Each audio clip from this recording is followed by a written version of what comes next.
So last week we were talking about Wilson and Versailles. Today, something about the aftermath, one of the elements of Versailles, the loss of China. This is Truman and the Three Mac attack. Today's story is about Harry S. Truman and three Macs named McCarthy, McCarran, and MacArthur. It's also the story of the soft-on-communism Republican offensive of the late 1940s and early 1950s, and of a president well into the 20th century wrestling, among other woes, with one of the aftermaths in any event, the Versailles debacle, which we discussed last week, namely the loss of China. Harry S. Truman was and still is a hero of mine.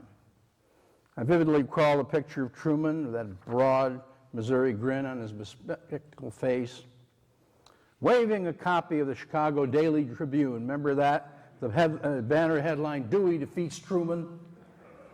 And still hear his twangy voice mimicking H.B. Kaltenborn on Election Day. Went to sleep the night of election. Virtually had to wake him up in order to tell me he was still president.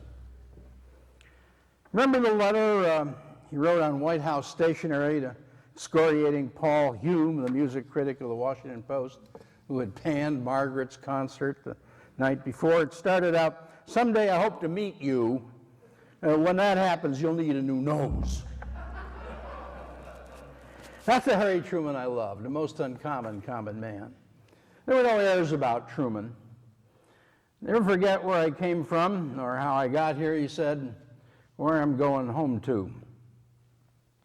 He was not bashful about his humble origins. He said, "My choice early in life," said Truman, "was to be a politician or a piano player in a whorehouse. And to tell the truth, there's hardly any difference." His mother, Martha Ellen Truman, God bless her, lived to be 100. She had a tart Missouri wit, a humorous skepticism, a direct manner. She was not awed by the glory that had settled on her boy, Harry. Leaving Missouri for the inauguration as Vice President of the United States, what'd she say to him? She warned him, "Now you behave yourself up there, Harry. You just behave yourself."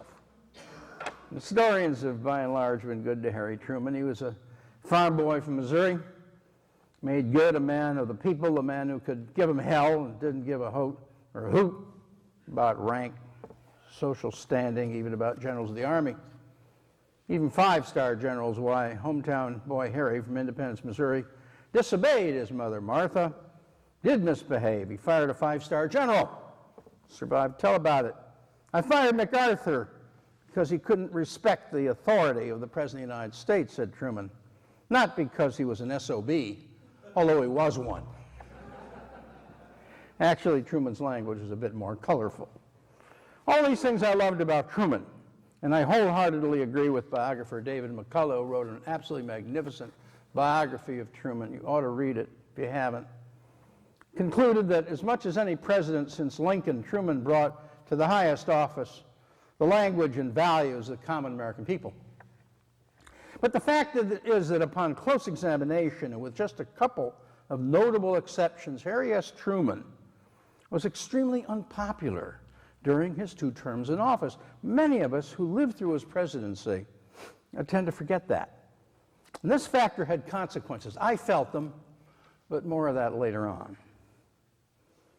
The few notable exceptions, a few times when he was popular, were during the months immediately after he was sworn in as president, where everybody was with him, following Roosevelt's death in April 1945. Then November 1948, when he won re-election, but barely polled the plurality of the, not a majority of the popular vote. And finally, for a brief period, 1951, as MacArthur, with the blessing of Truman and Secretary of State Dean Acheson, drove past the 38th parallel, advanced through North Korea toward the Chinese border at the Yalu River. And that was before the Chinese communists attacked in force, nearly drove us out of Korea. During most of the rest of his 2 terms in office, Truman's poll ratings were abysmally low, falling at one point in 1951 and 1952, below even those of Richard Nixon during the height of Watergate. 23% at one point. His alleged mistakes in office prompted the popular phrase, "to err is Truman." Truman was a philosophical man about that. Seemingly impervious to criticism, he said, "You want a friend in Washington? Get a dog." Despite his clerk-like appearance, Truman was fearless.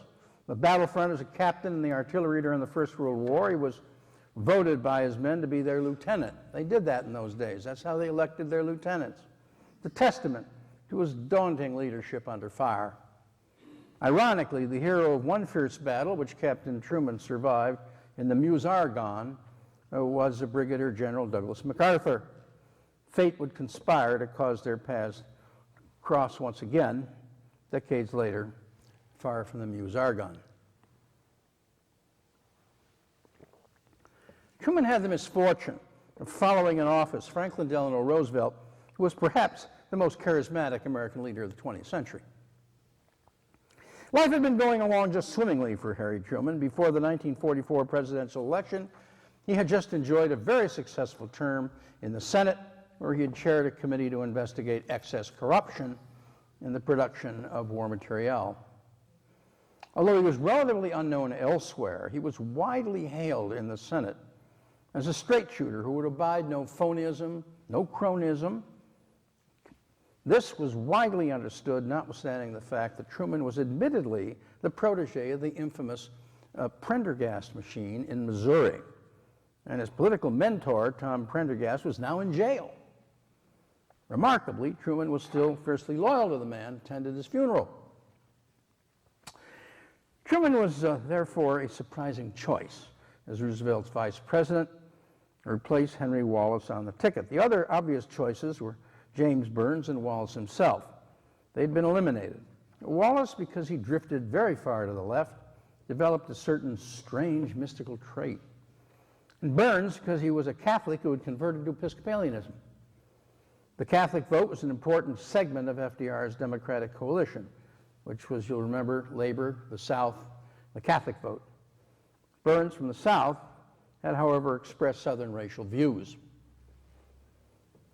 Truman came from a border state, never expressed racial views, had an exemplary record as head of the Senate committee.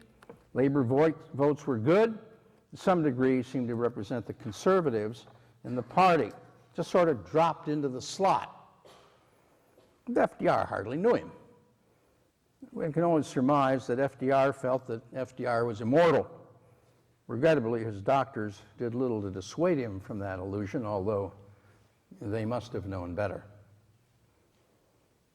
In fact, Truman had at first turned down the office of the vice presidency. On June 19, 1943, during the convention, he was summoned to the suite of Chicago's Blackstone Hotel by FDR's convention floor leader, a guy by the name of Bob Hannigan.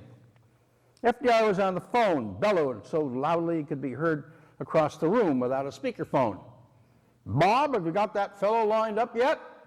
"No," said Hannigan. "He's the contrarianest damn mule from Missouri that I ever dealt with." "Well, tell the senator that if he wants to break up the Democratic Party in the middle of a war, that's his responsibility." With that, FDR banged down the phone. Truman was flabbergasted, floored. "If that's the solution," he said, "I guess I'll have to say yes." One night on the campaign trail, Truman woke up in a cold sweat, dreamed that FDR had died.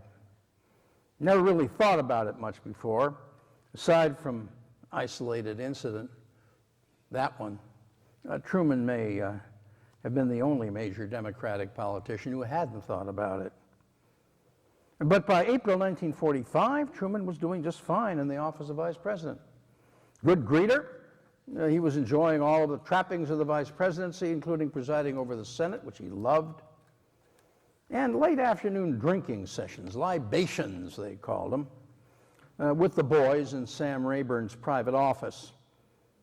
Truman, in fact, may have been the only major politician who actually enjoyed being vice president.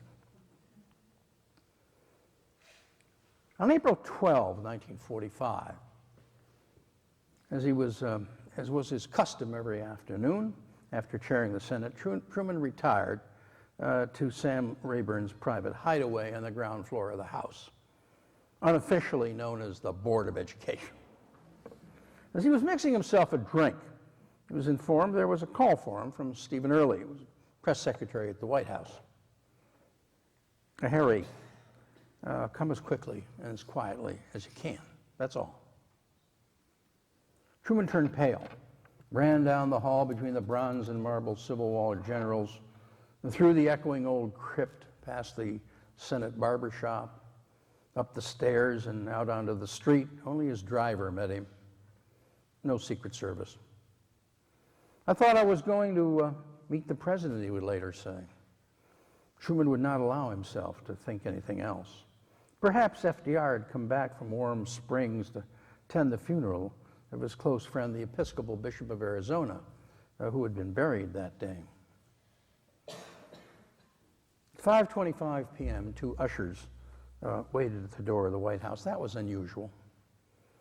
They escorted him via private elevator to the First Lady's sitting room, where Eleanor Roosevelt greeted him with Steve Early and her daughter, son-in-law, Ann and John Bettiger. Mrs. Roosevelt stepped forward and gently put her arm on Truman's shoulder. Harry, the president is dead. Truman was dumbstruck, numb, stood transfixed, unable to speak for what seemed an eternity. Finally, he managed, Mrs. Roosevelt, is there anything I can do for you? No, is there anything I can do for you, she replied, for you're the one in trouble now. FDR's death came as a bombshell to Truman, just as it did to the rest of us. FDR had always been there, a larger-than-life father figure for the whole country. None of us ever thought of him as mortal. His first day in office, Truman said to the White House reporters, "Boys, if you ever pray, pray for me now. I don't know whether you fellows have ever had a bale of hay fall on you. But when they told me yesterday what had happened, I felt like the moon, the stars, and all the planets had fallen on me." He frankly admitted he was scared to death. And all over the country, people were praying for him, but under their breath they were asking, who the hell is Truman? And so to the brutal attack of the three Macs. Before Truman, the Republicans had had very little to take issue with. Roosevelt, a great wartime leader, had been nothing short of a god. Truman was anything but. But in 1945 and 1946, where our story of Truman and the three Macs begins, we find the Republicans searching desperately for issues. Soft on communism, an issue which had flourished before the war, had been silenced after we entered the war on the side of the Soviet Union. But 4 months into Truman's presidency, the war was over. And within a year, the Soviets, who already dominated much of Eastern Europe, were now marching on Western Europe as well, menacing it at least. The American public was growing uneasy. Winston Churchill, with Truman at his side, traveled to Westminster College in Fulton, Missouri, and uttered these unforgettable words. From Stettin in the Baltic to Trieste in the Adriatic, an iron curtain has descended upon the continent. It was the unofficial start of the Cold War. The Republicans now began to allege that the New Deal was a leftist movement which is soft on communism, that it harbored treasonous fellow travelers, and that FDR had taken the nation into World War II, had sold out to Stalin at the 1945 Yalta Conference, and agreements abandoning Eastern Europe to the Soviet. Truman determined to preempt the issue by becoming the staunchest anti-communist of all. Some argue that Truman believed that he needed to keep the issue out of communism in responsible hands, democratic hands, out of those of partisan extremist Republicans. In using the issue, however, so the argument goes, Truman may actually have aided its legitimation and helped to make it the measure of international policy. This is true, then did Truman's moves perhaps unwittingly aid the attack by the three Macs? The House Un-American Activities Committee, which had been launched in the 1930s, had been preempted by Representative Martin Dies of Texas, who shifted its focus in the 30s and early 40s from pursuit of sympathizers, primarily of the Nazis, to pursuit of socialists and communists. Originally started by a fellow by the name of Dick Steen, the Lower East Side of New York, but he couldn't get it quite through in the 30s, so Martin Dies preempted him. Dick Steen was after the Bund and similar organizations, but Dies shifted the emphasis: socialists, communists. But that committee had been rather quiescent after we joined forces with the Soviets during the Second World War. But in the fall of 1945 and 1946, FDR was dead. The war was over. The shadow of the Soviet Union had begun to fall over Europe. Following in the footsteps of Martin Dies, coalition of Republicans, Southern Democrats established the House Committee on Un-American Activities, known as HUAC. It's an acronym. The Standing Committee of the 79th Congress in the fall of 1945. Truman was a fighter. In 1947, he determined to preempt a HUAC investigation of alleged security breaches by establishing a federal loyalty program. Truman's program, ironically, became a precursor to Senator Pat McCarran's internal security legislation 3 years later. It required that all federal employees, as well as many others, such as academics applying for grants, take loyalty oaths, whether or not they were involved in security matters. Created security files on all federal employees, which the administration pledged would remain confidential. But unfortunately, the list was eventually made available to the State Department and two congressional investigators from the House Appropriations Subcommittee, headed by a man by the name of Robert Lee. Unfortunately, the files tended to reflect the biases and the prejudices of the security investigators who prepared them. There were ultimately only 57 names of persons still employed by the government on what came to be known as the Lee List. All 57 had been thoroughly investigated by the FBI. Nothing at all came of it. But the list would ultimately find its way into the hands of Senator Joseph McCarthy, who brandished it in the air when he had nothing but bluster to back up his charges. Truman came to regret opening these files to the congressional investigators and later denied them access. But it was too late. As his life neared its end, Truman admitted in hindsight the loyalty program had been a tragic mistake. Some contend that the success of McCarthyism was made possible by the dramatic changes that took place in the climate of American politics between 1945 and 1950. That these changes were in large measure the product of Truman administration's militantly anti-communist rhetoric with its stress on the need for confrontation with communism. The administration's conservative critics, the argument contends, were faithful to Truman's own assumptions then when they denounced the Alta Conference, blamed the administration for losing China, and as MacArthur charged across the 38th parallel, demanded victory in Korea and a march to the border of China. The Truman administration surely suffered under the taint of the loss of China, a phenomenon which perhaps had its genesis in Wilson's capitulation to the machinations of the wily puppet master Kimochi Seonji at Versailles 3 decades earlier, which we talked about last week. The loss of China not only took its toll on the Truman administration, there were dire consequences a decade later, which we'll consider during our next sessions. Fear of communist penetration of our government, however, was an ugly new phenomenon. Suspicion of the State Department was rife. We were disturbed. We were bewildered by the new power of the Soviet Union. The rise of Mao's China and Chiang Kai-shek's flight to Taiwan in 1949 only compounded the problem and the fear. Truman's critics argue that he was an unwitting accomplice of McCarthy, that he could not control irrational anti-communism, that his enemies used it to destroy his authority with the electorate. Truman's defenders claim that he did what he could to cap an irrational movement and that things would have been worse without his comparative restraint. Well, let's see. Two of Truman's greatest accomplishments, aside from NATO, were the Truman Doctrine that saved Greece and Turkey, the Marshall Plan that saved Western Europe. Both were necessary, quite apart from the issue of communist military takeover. But the Truman administration had to work with a Congress that could not be easily persuaded to support giveaway programs. So Truman changed the rationale for the programs to control of communism.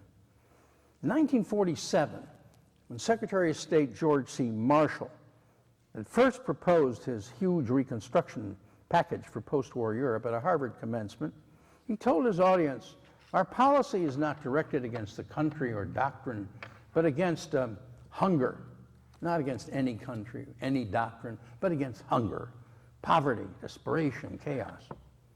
But when the Marshall Plan was enacted, the headlines in the New York Times read, "Aid bill signed by Truman as reply to foes of liberty." What had happened here? The whole nexus of the plan had changed. Why? Why the drastic change from the time the idea was introduced by Marshall at Harvard? After all, Europe was on the brink of economic collapse. Our natural trading partners and our foreign markets were in danger of disappearing. In post-war Western Europe, hunger and poverty were rampant. There were severe shortages of food, commodities such as glass. I know.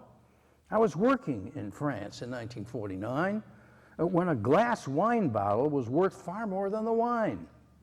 We used to bring our empty wine bottles to the store, refill them there with wine from large red oak kegs. But Truman and Atchison downplayed the compelling economic rationale of the program, which might have been condemned as charity by the Republicans, and elevated the communist menace to the forefront as the rationale not only for domestic policy, but for foreign policy as well. In the election of 1948, Truman moved far to the right. He made the progressivism of third-party candidate Henry Wallace as important a campaign issue as did the GOP. It worked. He won. He was even ahead of the GOP in what became a barrage of accusation and counter-accusation against the left-leaning Wallace. But then, immediately following the election, the president began to lose his edge. For following the 1948 election, but on Truman's watch, two events occurred which significantly affected his ability to control the Republican sellout rhetoric and emboldened the likes of McCarran and McCarthy. One, of course, was the Alger Hiss affair, and the other, we've discussed, the fall of China to the communists in 1949. Now, Alger Hiss's credentials were seemingly impeccable. Now, he had served as an advisor to Franklin and Roosevelt at the Alder Conference, was secretary of the Dumbarton Oaks, a conference which first drafted the Charter of the United Nations, serving as head of the Carnegie Endowment for International Peace. When Whittaker Chambers, a self-confessed former Communist Party member, that time an editor of Time magazine, senior editor, testified before HUAC that Hiss was a Communist Party member. Although an outraged Hiss appeared before the committee to rebut the charge, testified that he had never met Chambers in his life, and he had not been affiliated with any communist organization. He was eventually convicted of perjury, and Hiss went to prison. It was, of course, HUAC's shining hour. Television was just beginning. It was all great TV drama, and it became the springboard for the meteoric rise of Richard Milhous Nixon, the quintessential anti-communist poster boy of the 1950s. Ironically, it was the same Nixon who would ultimately open the door to a new era of relations with Communist China 2 decades later. We'll explore this curious phenomenon in more depth in our coming sessions. The conviction of Hiss on January 21, 1950, unleashed a torrent of abuse on the Truman administration. Richard Nixon and Karl Mundt now demanded that Truman ferret out those government employees with Soviet leanings. Wild accusations abounded that Dean Acheson was working for Stalin. Russian agents were running loose throughout the country. And so the scene was set for the story of the first of our three Macs, Joseph McCarthy, the progenitor of the politics of fear. During Joseph McCarthy's successful campaign in Wisconsin against Senator Robert La Follette, Jr., McCarthy had learned the technique of the big lie. He had campaigned as Tail Gunner Joe, a wounded veteran flyer. In so doing, McCarthy contrasted himself to Senator La Follette, who had not served at all. McCarthy, without a shred of evidence, charged that La Follette was guilty of war profiteering. McCarthy's military persona was a gross exaggeration. He was neither a tail gunner nor was he wounded.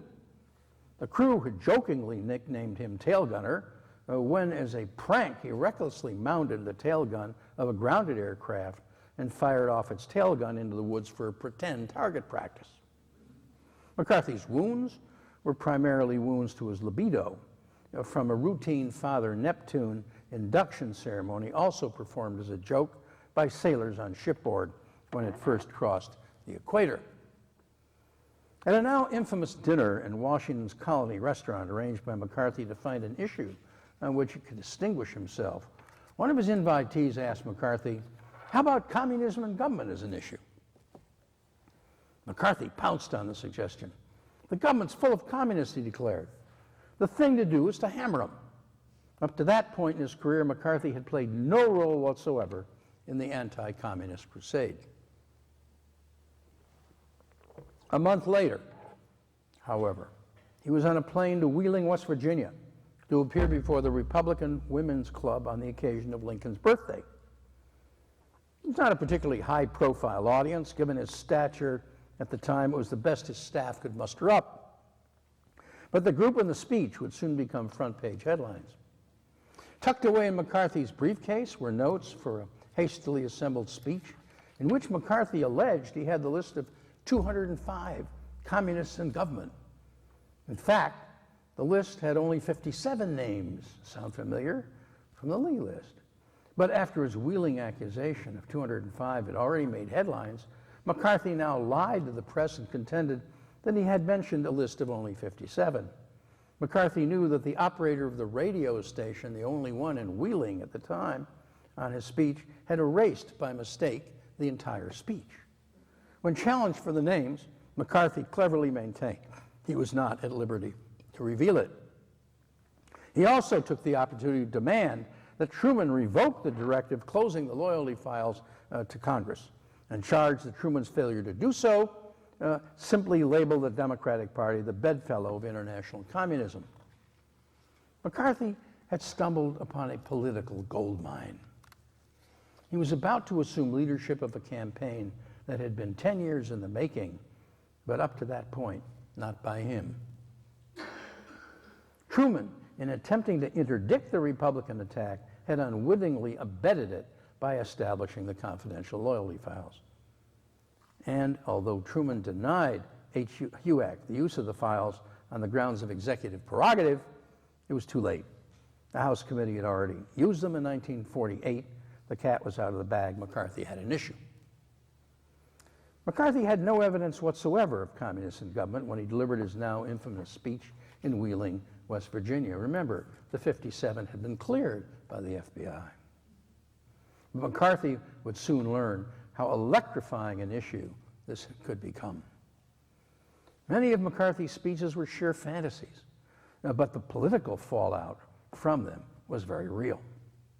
Congressional leaders began to fear McCarthy, and the Senate established a committee headed by a venerable senator from Delaware named Millard Tydings, a very respected Democrat, to investigate McCarthy's charges. Opposing sides were now being drawn. Influential columnists such as Westbrook Pegler, Fulton Lewis Jr., George Sokolsky lined up behind McCarthy, as did the powerful Hearst organization. Hearst furnished McCarthy with a former staff director of the Dies Committee. A wealthy industrialist, Alfred Kohlberg, a mysterious importer of Chinese textiles, a founder of the John Birch Society, a powerful lobbyist for nationalist China, had now funded McCarthy. Kohlberg was a persistent exponent of the thesis that the State Department had betrayed China to the communists. This theme was readily espoused by McCarthy. Tail Gunner Joe's career emerged from the shadows. His star was now in the ascendancy. McCarthy's charges against Owen Lattimore, a Far Eastern scholar at Johns Hopkins, cloaked with congressional immunity, were eventually disproved in court. But Lattimore's distinguished career was in shambles, as were scores of others similarly accused by the tail gunner. Senate committee headed by Millard Tydings accused McCarthy of having perpetrated a fraud and a hoax upon the Senate and the American people, but the denunciation would actually aid the rise of Joe McCarthy by elevating him to the role of embattled defender and the symbol of the communist in government issue. In the aftermath of the Hiss case and the fall of China to the communists, the Truman administration was highly vulnerable. Its popularity, which had never been high, was now at a very low ebb. McCarthy had struck a sensitive nerve. Communism in government became the major Republican campaign issue in the 1950 midterm elections. Millard Tydings, who led the charge against McCarthy, went down to defeat, along with many other prominent Democrats against whom McCarthy had also campaigned. The overall results of the election of November 1950 were devastating to the Democrats, disastrous. Tail gunner Joe had emerged as a force to be feared. By 1950, there was a significant loss of confidence in the Truman administration. Aside from the loss of China and the Hiss affair, the conviction of the Rosenbergs as a successful explosion of an atom bomb by the Russians, and the conviction of William Remington, who was a member of the president's cabinet, would follow in rapid-fire succession. Well, what then about our second Mac to attack Senator Pat McCarran of Nevada? In 1949, Pat McCarran inserted a provision in the State and Defense Appropriations Bill that gave both departments the power to fire any employee as a security risk. Now, there was no right of appeal. As a result, people were now being fired left and right. Buoyed by his success, he followed by introducing the Subversive Activities Control Act of 1950 to contain so-called Communist Front organizations, a term never really defined. When the bill passed, the Subversive Activities Control Board was established and empowered to determine whether an organization or an individual could be qualified as a so-called Communist Front. Although the determinations were in the main subjective, failure of any such organization to register with the control board would subject it to drastic penalties, including prison terms for its officers. Overnight, we had fallen into an Orwellian trap. The nightmarish technique of guilt by association now infected our democratic system. An atmosphere was created in which persons, especially those in the academic and film communities, were afraid to form or join organizations to express themselves in public.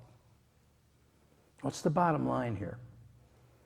In the political climate fostered in part by the growing strength of our first Mac, Joe McCarthy, our second Mac, Pat McCarran, was actually able to pass through both houses of Congress an act which effectively discouraged the expression of ideas if they simply happened to incur the displeasure of a government-appointed thought control board. Think of it. It was the severest form of sedition law and blatantly unconstitutional. Truman vetoed the McCarran Act in 1950, calling it just that, a sedition law, comparing himself to Jefferson, who did away with the Alien and Sedition Acts in 1800.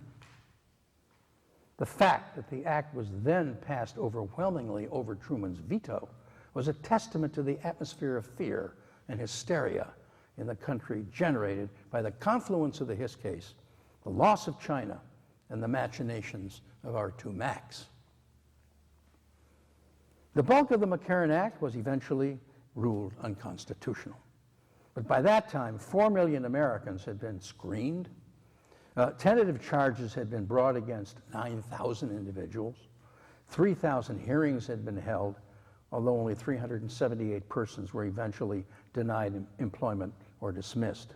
The effect of the act, however, on the psyche of the electorate was devastating. Well, what then of our third Mac, General Douglas MacArthur? It was amid this atmosphere, paranoia, questioned loyalties, stifled speech generated by our first two Macs, that in June 1950, Truman, having dinner at home in Independence, Missouri, was interrupted by a call from Dean Acheson. Acheson advised him the North Koreans had invaded South Korea. Truman's immediate reaction was to move quickly and drastically to intervene. Fortunately for Truman, no formal declaration of war was needed. The Soviets had just conveniently walked out of the Security Council, so there was no possible veto forthcoming. Truman and Acheson bypassed Congress, since technically we weren't declaring war, we were simply joining a United Nations police action. The battlefield leader in the Pacific was our third Mac, General Douglas MacArthur. Now, Truman was first very favorably inclined toward the general. They had been brothers in arms. MacArthur was the hero of the 1918 Battle of the Meuse-Argonne, in which Truman had also fought valiantly. Besides, MacArthur was a brilliant battlefield commander, first in his class at West Point from a distinguished military family, a great patriot with a long and honorable history of service to our country, twice the recipient of the Distinguished Service Medal. The North Korean military swept south virtually unimpeded by a weak South Korean force. After a daring surprise landing by the UN forces under MacArthur at Incheon, halfway up the west coast of the peninsula, our troops gained the initiative. After surrounding large portions of the North Korean force, they fought their way north, past the 38th parallel into North Korea, and were forging their way toward the Chinese border at the Yalu River. Truman and Acheson were related. At last, there was an administration counterweight to the soft on communism onslaught. McCarthy, McCarran, they acceded to and even promoted MacArthur's fateful request to take the fight past the 38th parallel into North Korea to the Chinese border. They did so despite dire warnings by the Chinese that they would not tolerate a hostile presence on their border, and notwithstanding the fact that the original aim of the police action was merely to restore the status quo before the attack on North Korea. In other words, the 38th parallel.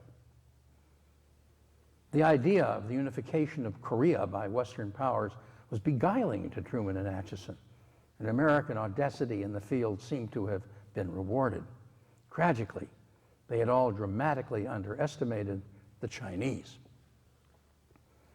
Truman's popularity had never been higher than it became for the several months late in 1950, early 51, as MacArthur, with Truman's blessing, drove north toward the Yalu. But a century replete with xenophobia, born of exploitation, humiliation of the open door policy, which we discussed last week, perceived betrayal by the West at Versailles, had generated a far more virulent Chinese form of communism than existed even in the Soviet Union. All of this pent-up xenophobia and resentment, no doubt, lay behind the Chinese threat to intervene in the winter of 1950. The Chinese came streaming over the border in numbers never even dreamed of by MacArthur. Truman, Acheson. Robotic frontline Chinese troops flung themselves fanatically on top of barbed wire as their comrades in arms ran over their prostrate bodies. Seemingly indifferent to casualties, they swarmed over and collapsed the UN forces. It was a form of warfare the UN troops had never encountered. The rout was compounded by a rare tactical blunder by MacArthur, who had divided, unfortunately, the 8th and 10th Armies. The UN forces under General Walker were pushed back below the 38th parallel and again lost Seoul. The fierce Korean winter had now set in. Our troops were pushed back 300 miles.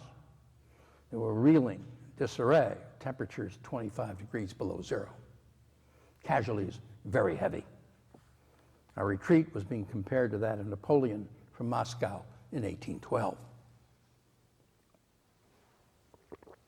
A frantic MacArthur now called for increasingly drastic countermeasures, including a naval blockade of China, importing Chinese nationalist troops from Formosa, and finally dropping 30 to 50 nuclear bombs not only in Manchuria, but on mainland Chinese cities as well.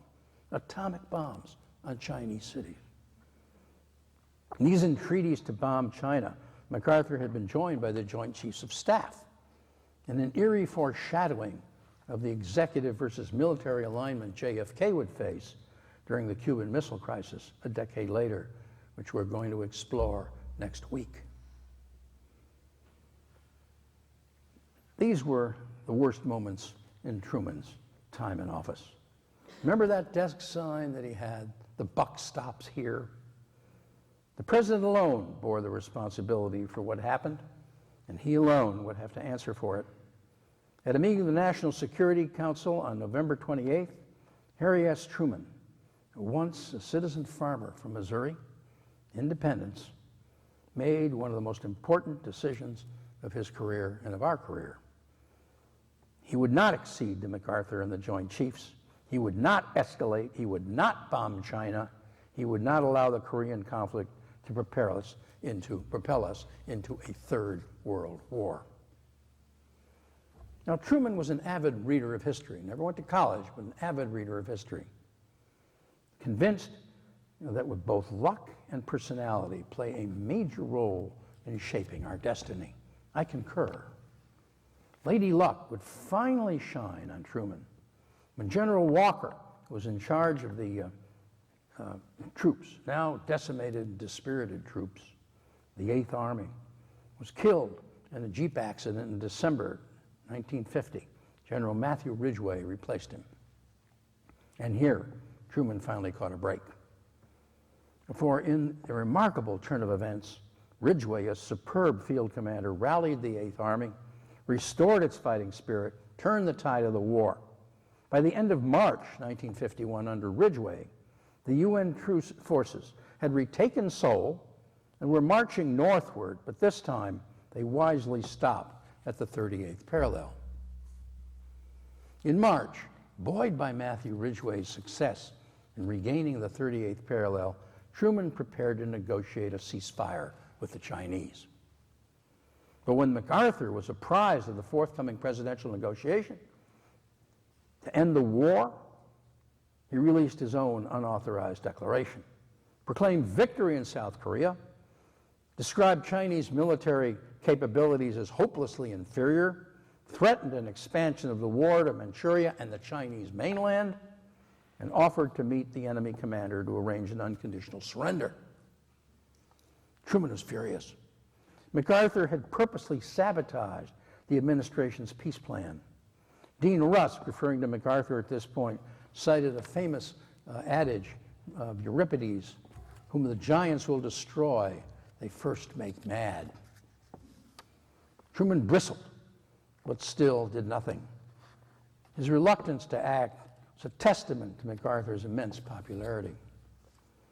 But when House Minority Leader Joe Martin read into the congressional record a letter from MacArthur calling for the establishment of a second front by the Chinese nationalists, Truman had finally had enough of MacArthur's flagrant attempts to usurp presidential authority.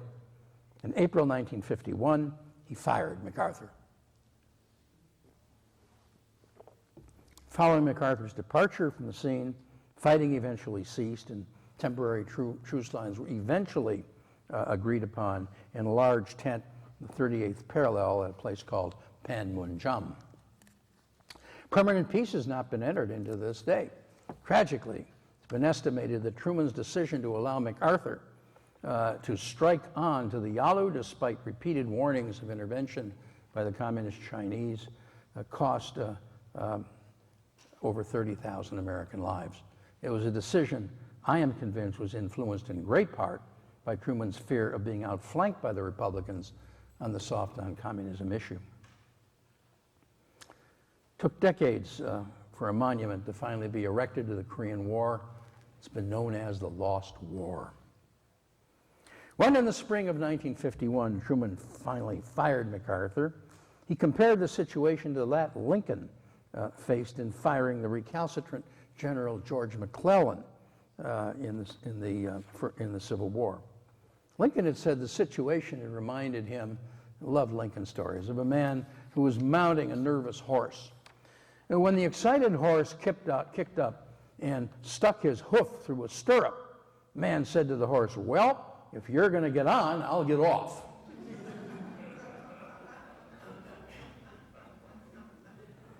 When Truman belatedly did fire MacArthur, the uproar at home testified to the fact that Truman had again fallen from grace. Richard Nixon called for MacArthur's immediate reinstatement. Senator Jenner of Indiana, joined now by the now powerful Joe McCarthy, called for Truman's impeachment. They declared the country was in the hands of a secret coterie directed by Russian spies. When Truman threw out the first ball at Griffith Stadium in Washington that April, he was booed. First time that had happened since Herbert Hoover threw out the ball in '31. Ironically, Senator Joseph McCarthy, an alcoholic, charged that Truman's decision had been influenced by bourbon and Benedictine. Truman had never had that, never heard of it, that bizarre combination, even back in the good old days in the Board of Education room in the House. MacArthur returned to ticker tape parades, an address before Congress, national acclaim. His emotional refrain, "Old soldiers never die, they just fade away," now appeared everywhere in banners and bumper stickers, and although true to his word, MacArthur did, in fact, eventually fade away. The unfortunate residue of all of this was in 51 and 52. The Truman administration was discredited both domestically and internationally. By 1951, after his disastrous seizure of the steel industry, Truman's popularity dipped to 23%. The Truman administration was essentially powerless during the rest of its term. But buoyed by all of this, Joe McCarthy stepped up his attacks. The result was an unparalleled atmosphere of fear. People were afraid to sign petitions, to form or join any organization, to speak their mind in public, to lecture in colleges, universities, to sermonize freely in churches and synagogues, to produce films, write books, articles, even to be seen in the company of people who did. Many were terrorized and becoming witnesses against colleagues, neighbors, relatives, friends, teachers. Professors were cowed into revising their lectures, even their assigned reading lists. They were fearful that what they said, even in private conversations, would be taped or repeated in the wrong places. Many were subpoenaed before the committee took the Fifth Amendment, were barred from their profession, blacklisted. It was an era not unlike that portrayed by Arthur Miller in The Crucible, as we slipped, almost without realizing it, down the slippery slope of 17th century Salem. Like the characters in The Crucible, Americans engage in a passion play of mystery, passion play of revelation, accusations of guilt, protestations of innocence. The guilt of the accuser is often simply presumed, no matter the bona fides of the accuser. A guileful letter, whether or not it was pure fantasy, could ruin the career of a public figure. It was all brought terrifyingly home to me early in September 1950.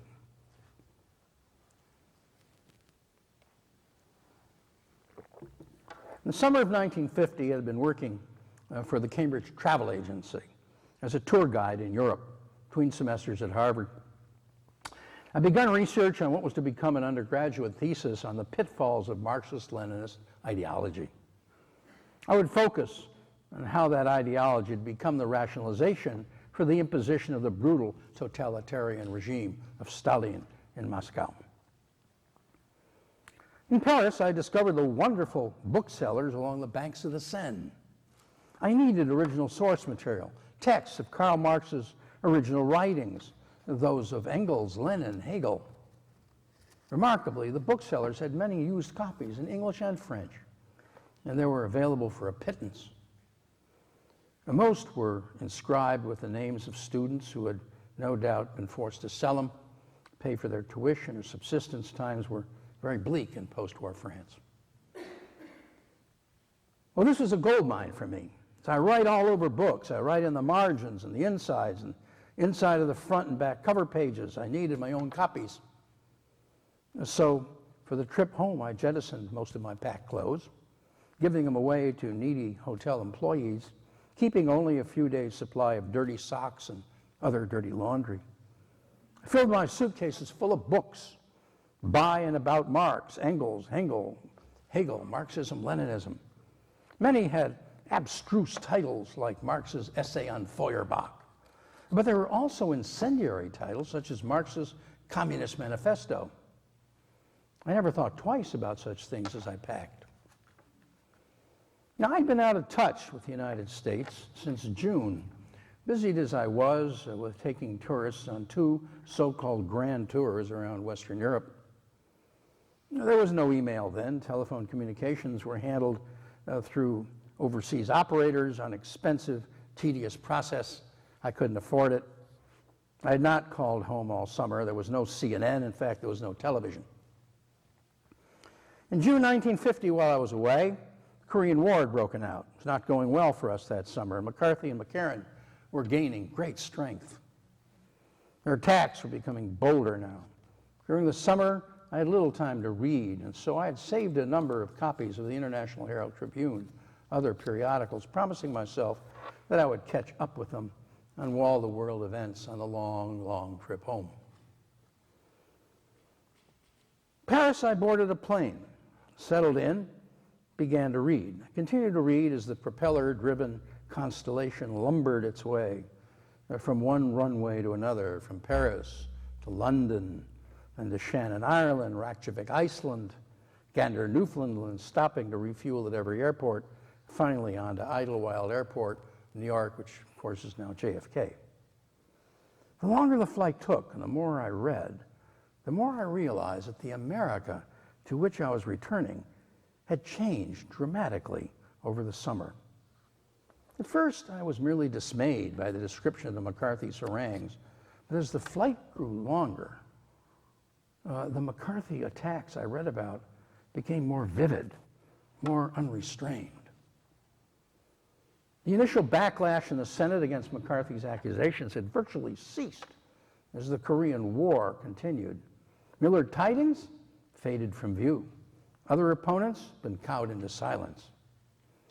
As for McCarthy, what had started in Wheeling, West Virginia as a blistering attack on alleged communists in government had rapidly evolved into a witch hunt threatening the academic community. I was now a part of that community. My dismay now began to turn to alarm. My God, the books in my luggage with names like Marx's Communist Manifesto were a ticking time bomb. I had to get them out of there. But I couldn't get off the plane and retrieve them at any of the 4 stops along the way. Not enough time, and if I offloaded my luggage, I would have to stay there. I didn't want to wind up in Iceland. I was due back in school the next week. Besides, I don't know anybody in Iceland. It's cold up there. If I did get off in Iceland with my luggage and discarded the books, how could I pay for a return trip home? My employer, the Cambridge Travel Agency, had arranged for just one space-available flight back home. I was stuck. I would have to face the music at Idlewild. What would I say? How would I explain the books? By the time we reached Idlewild, I was in a state of panic. I never dreamed that thoughts such as I was having could ever have crossed my mind in the free country in which I was born and raised, in the free country that I had left in June.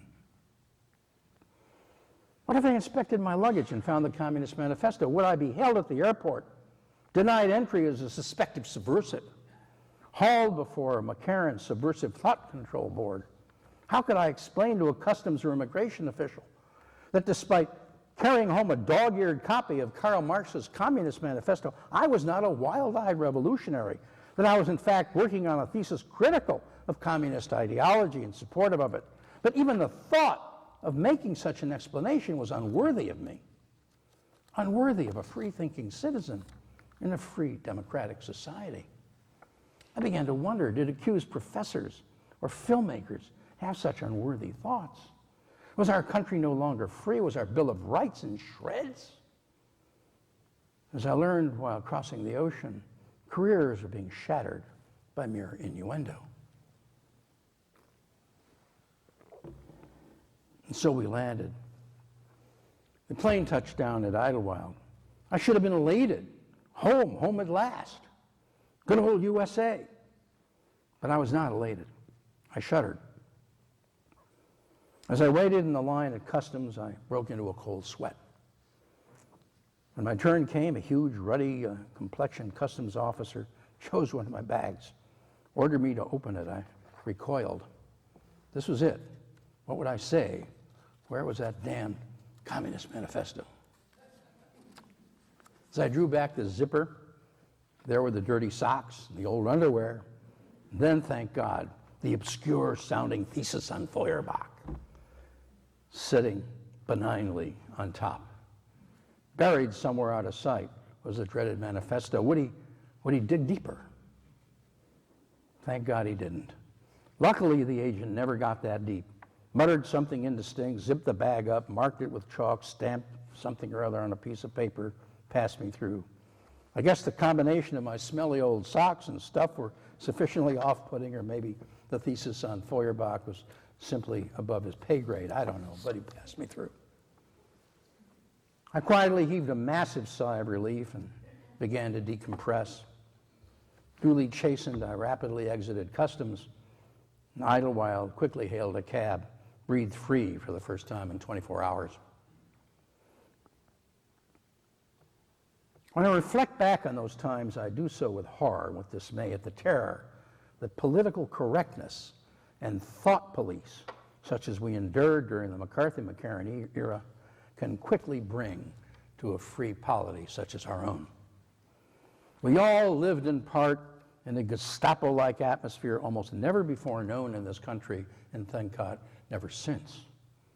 And those who lived through it will never forget it. Many are still scarred by it, will never be the same. Perhaps a number of you here had similar experiences. Well, such then were the factors that brought our freedoms to the edge during the Truman administration, and for a short while thereafter until under Eisenhower M'Carthy, finally went too far. He vented his attack on General George C. Marshall and the Army.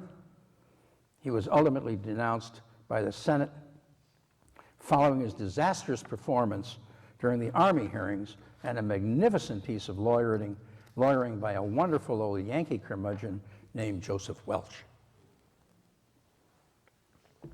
Fittingly, it was McCarthy's unrelenting malevolence that prompted these now famous lines from Joe Welch on live television to a vast national audience following an attack by McCarthy on a neophyte member of Welch's staff. Senator, until this moment, I think I never really gauged your cruelty or your recklessness. Little did I dream that you would be so reckless and so cruel as to do injury to this lad. Your forgiveness, sir, will have to come from someone other than me. And then, have you left no sense of decency, sir? At long last, have you left no sense of decency?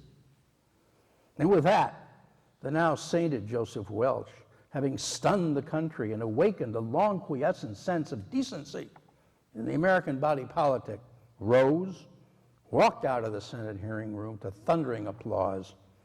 Just as simply as that, tail gunner Joe McCarthy's career was essentially over. A Senate resolution condemning McCarthy passed in December 1954. And with the passage of the resolution, our first Mac, Joe McCarthy, not only passed out of the national limelight into obscurity, he also went into severe physical decline. Alcoholism, which had plagued him throughout his career, finally did him in. Died less than 3 years later in 1957. He was 48 years old. By that time, our second Mac, Pat McCarran, had already passed into history, died 3 years before in 1954. The very, very few portions of the McCarran Internal Security Act that were not ruled unconstitutional have not been enforced. Nevadans today, no idea who McCarran even was. Finally, after retiring from the Army, MacArthur, our third and final Mac, as he promised Congress, did in fact eventually fade away. Presidential ambitions soon came to naught. He spent the remainder of his life fading away in the Waldorf Towers on Park Avenue, New York City, writing his reminiscences, serving for a while as the chairman of the board of the Remington Rand Corporation, died in 1964. The great American patriot has remained an enigmatic and controversial figure ever since. Well, there's both a conclusion and an epilogue to today's stories. Historians certainly differ on whether Truman's anti-communism was on balance good or bad for the country. Truman had indeed unwittingly confirmed aspects of the Republican attack by utilizing anti-communism as the rationale not only for foreign policy, but for domestic policy as well. Despite my admiration for Truman the man and for his many lasting accomplishments in battling communism while in office, the Truman Plan, the Marshall Plan, NATO, rescuing South Korea, he simply could not control anti-communism. The movement became irrational, got away from him. As he himself realized, his actions adopting loyalty oaths in an effort to preempt the issue and become the quintessential anti-communist, ironically only served to embolden his critics on the right.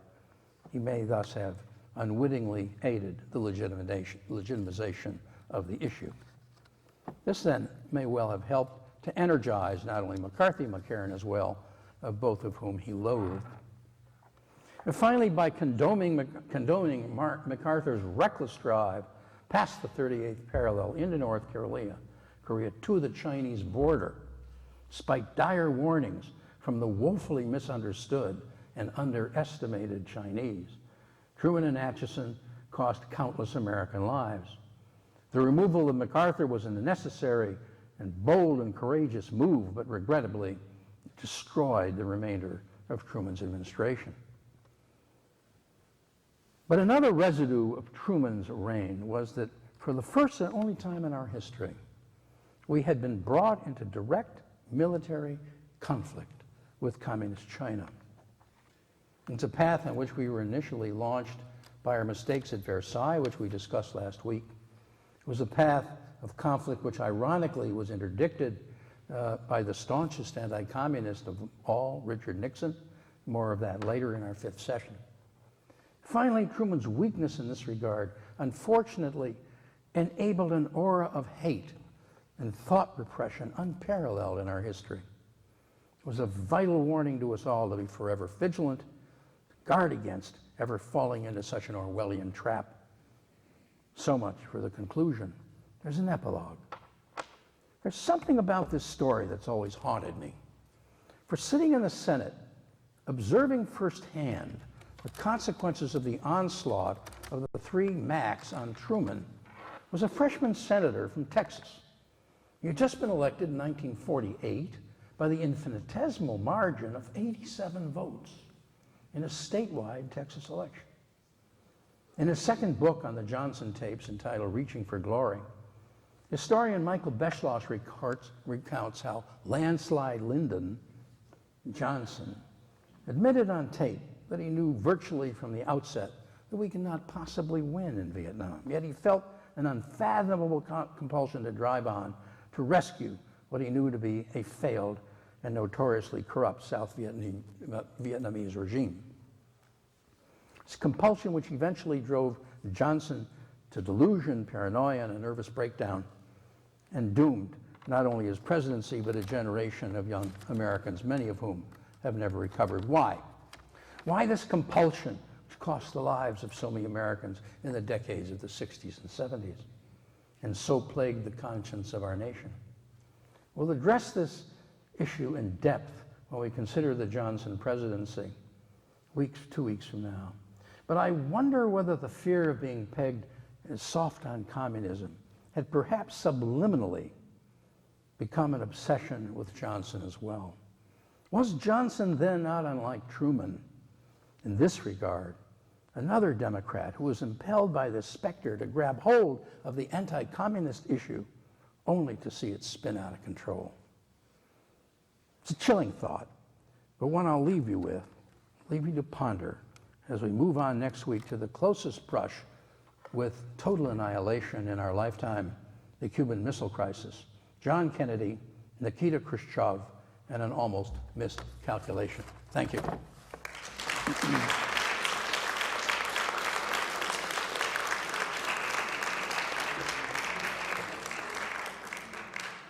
I'm sure a number of you have had experiences something like the one I described in myself and other experiences. We have a mic here for any of you who want to ask questions, and also that goes for Great Barrington as well. Yes, Art. David, you know, have focused this discussion on the anti-communist issues and the related difficulties that arose from that. But it seems to me that the biggest crisis this man faced was he walked into that office totally unprepared. Yes. He had no understanding of the foreign policy of this country, of the arrangements that had been made, of even the fact that there was a nuclear weapon being developed, and was faced with all of that, and with the need to finish a war and make decisions about things like the atom bomb and what do you do with it and how do you move on in that kind of a world. It's an enormous, difficult set of crises. I couldn't agree with you more, Art. It was amazing what happened here, and what happened, fortunately, however, we had one thing. Truman, though he never went to college, was an avid reader of history. And he did have a tremendous feel for the flow of history. I'll say that about him. And he had a wonderful, basic common sense. He was just, the man had a lot of common sense. Now, I agree with you. What Roosevelt had done, quite frankly, by shielding him completely out of the situation with regard to the atomic bomb was incredible. And when he was informed of it, he was overwhelmed. And he was totally unprepared that way to make that decision. But Truman was a man of great equanimity, and he had the ability, an amazing ability, I wish we all had it, to consider all sides of an issue extensively, make a decision, and then go to sleep and forget it. He was able to do that. I think only a person able to do that could really have held down that role and not become a total neurotic. But he was not a neurotic. He was a very sound guy. But I agree with you. Now, Roosevelt, of course, brought that on us. Why? Roosevelt was never told by his doctors that he was terminally ill, that he had a congestive heart failure situation, that he was, just moments away from death many times. I guess they were afraid to tell him. He didn't know, or he certainly didn't act as if he knew, so that it came as a total surprise, obviously, to everybody that happened, except probably his doctors, who really knew but didn't tell anybody. I think we should be forewarned on that. But again, Truman had this enormous decision. It was the most important single decision he made. He made it, and then he went to sleep. And the pros and cons of that have been debated many, many, many times. We could get into many arguments on that. I happen to feel that what he did was the only thing he could do. He did the right thing and saved many, many lives by doing it. But nonetheless, that argument go on forever. But he made his decision, and he lived with it. And as I say, I think he had great equanimity and a great feeling for history and the flow of history. And also the role of personality in history, which we'll see next week, incidentally, as I get into Kennedy and Khrushchev. The role of personality and sheer luck in history, very important.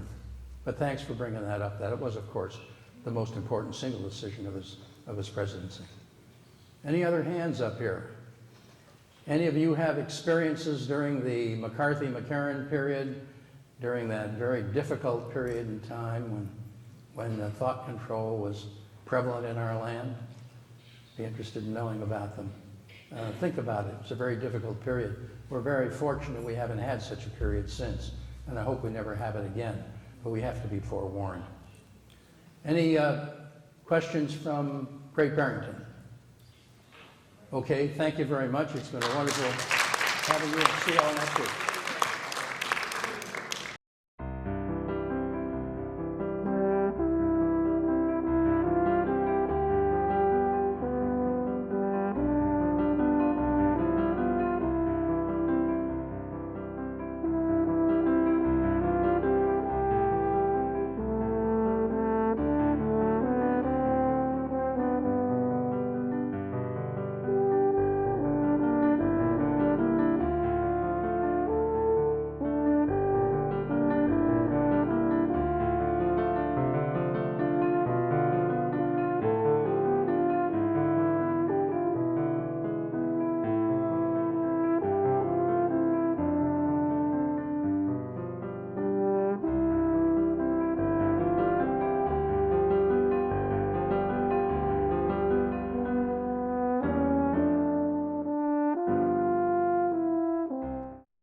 At OLLI, the Osher Lifelong Learning Institute at Berkshire Community College, enjoy learning simply for the love of it.